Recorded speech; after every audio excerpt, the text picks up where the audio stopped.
কিছু কিছু মানুষ না এরকম আছে, একটা জিনিস ভালো করে দেখবে না, বুঝবে না, এমন একটা কমেন্ট করে দিলাম আর হয়ে গেল।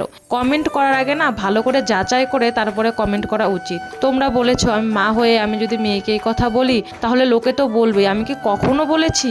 আমি কথাটার মুখেই আনবো। আমার মেয়েকে যদি কেউ বুচি বুচি বলে ডাকে তবু আমার খারাপ লাগে। আর এমনও অনেক দিদিভাই আছে যে তাদের বাচ্চা কাচ্চাকে মানুষে ব্যঙ্গ করে ডাকে। কখনো না মায়ের সামনে বাচ্চাকে ব্যঙ্গ করে ডাকতে নেই। আর তোমাদের সাথে আমার দুঃখটা প্রকাশ করেছি, আর তোমরা বলেছো আমি মা হয়ে যদি এই কথা বলি তাহলে তো লোকে বলবে। সন্তান হওয়ার পরে মায়ের কাছে আর কোনো কিছুই ম্যাটার করে না যে সন্তান দেখতে কি রকম। আমার কাছে আমার সন্তানই সেরা। আমার যতটুকুন কষ্ট হয়েছে, আমি যাকে কত তপস্যা করে পেয়েছি, আর মেয়েকে যে আমি কত ভালোবাসি সেটা আমিই তো জানি, তোমরা তো সেটা জানবে না। 2 মিনিটের ভিডিও দেখে কাউকে বিচার করা যায় না। আমরা কত কিছুই না ফেস করি, তাই কি আমরা সবকিছু ভিডিওতে বলতে পারি? যতটুকুন ফিলিংস থাকে তার অর্ধেকও বলতে পারি না, কারণ ততটুকুন প্রকাশই হয় না। যাই হোক, আমার মেয়েকে আমি স্নান করাচ্ছি, আর দেখো আমার মেয়ে কতটা লক্ষ্মী, স্নান করানোর সময় হাসে, এইভাবে হাসতে থাকে সারা।